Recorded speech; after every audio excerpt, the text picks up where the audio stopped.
Ah ben, on va parler de ce livre-là qui s'appelle L'étonnant pouvoir des couleurs avec Jean-Gabriel Cauze. Je voulais tellement bien prononcer son nom de famille que j'ai manqué son prénom. Jean-Gabriel Cauze. C'est mes parents qui l'ont fait exprès, ils ont pris un nom compliqué. Non, mais nous, parce que Cauze, on l'aurait dit comme Cauze, nous autres ici au Québec, alors c'est Cauze.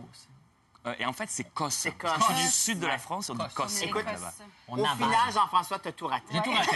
Mais l'important, c'est de réussir l'entrevue et de vendre de ce livre parce que c'est toujours intéressant, les couleurs. Comme là, tantôt, Jean-Gabriel nous a dit que Lisa Marie était parfaite dans sa robe rouge. Absolument. En fait, je travaille sur l'influence des couleurs sur les comportements. J'ai découvert des études absolument passionnantes sur que font les couleurs sur nos perceptions et nos comportements.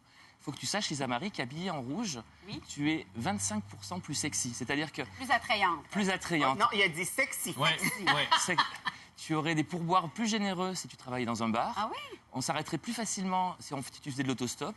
Donc, c'est vraiment la couleur de la séduction pour les hommes. Mais est-ce que, Jean-Gabriel, de façon générale, c'est la même affaire pour tout le monde ou on l'est à différents niveaux, influencé par les couleurs? Alors, on est tous très influencés, mais beaucoup plus que ce que l'on croit. Si tu regardes par IRM dans le cerveau, quand tu vas regarder du bleu, tu as la zone de l'hémisphère droit qui est activée, donc la créativité, la relaxation.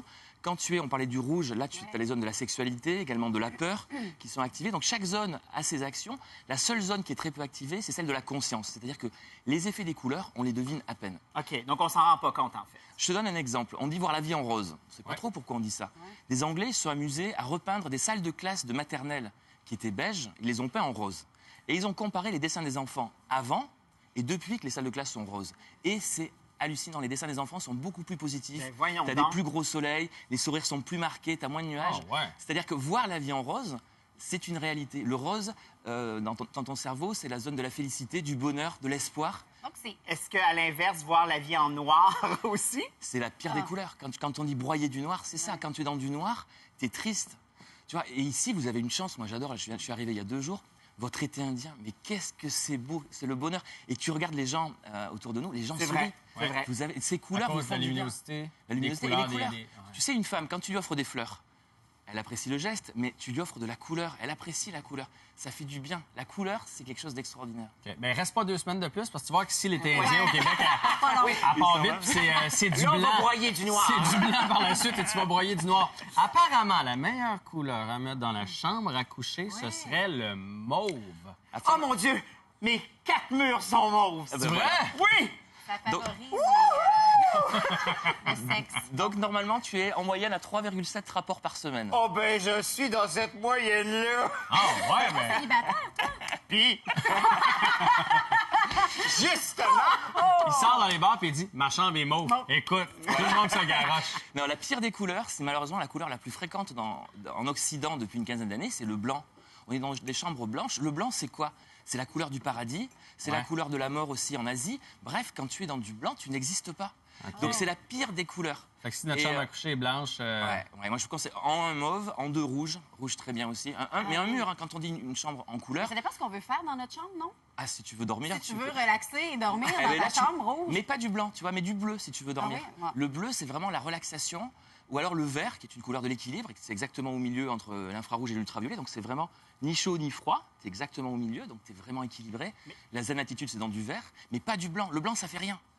Tu sais, j'ai des histoires. Moi, je travaille dans les hôpitaux, je refais des couleurs d'hôpitaux, des blessés graves qui se réveillent dans leur chambre et ils voient leur chambre blanche, ils se disent mince, je suis mort. Vraiment.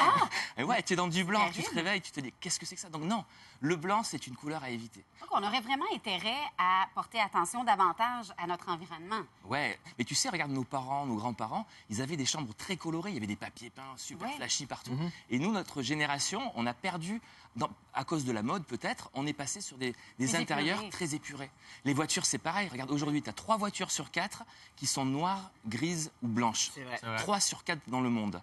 Alors qu'en 1955, le trio gagnant, c'était bleu, rouge et vert. Regarde, si tu vas à Cuba, comme c'est beau, toutes ces couleurs. C'est vrai, Comme on ça le fait du dit bien. même quand on voyage. C'est vrai, hein? Mais d'ailleurs, tu parlais tantôt des hôpitaux. Apparemment, le petit verdâtre des infirmières et des médecins, c'est voulu. Ah ouais, c'est absolument voulu.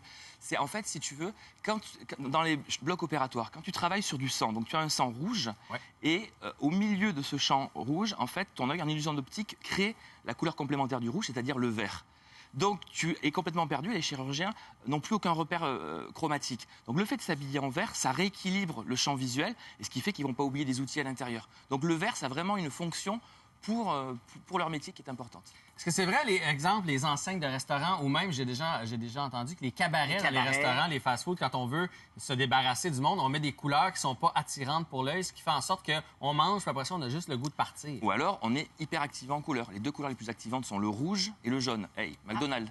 C'est vrai. Et si tu regardes en Europe, en France, McDonald's, c'est passé vert et jaune. Oui, c'est vrai. Et qu'est-ce qui se passe dans les McDonald's en Europe? Les gens restent beaucoup plus longtemps. C'est plus un fast-food, c'est devenu un restaurant. Tu vois, le simple fait de changer la couleur, ça te change la perception de ce que tu vois, de ce que tu manges, de ce que tu vis, de ce que tu es. Wow.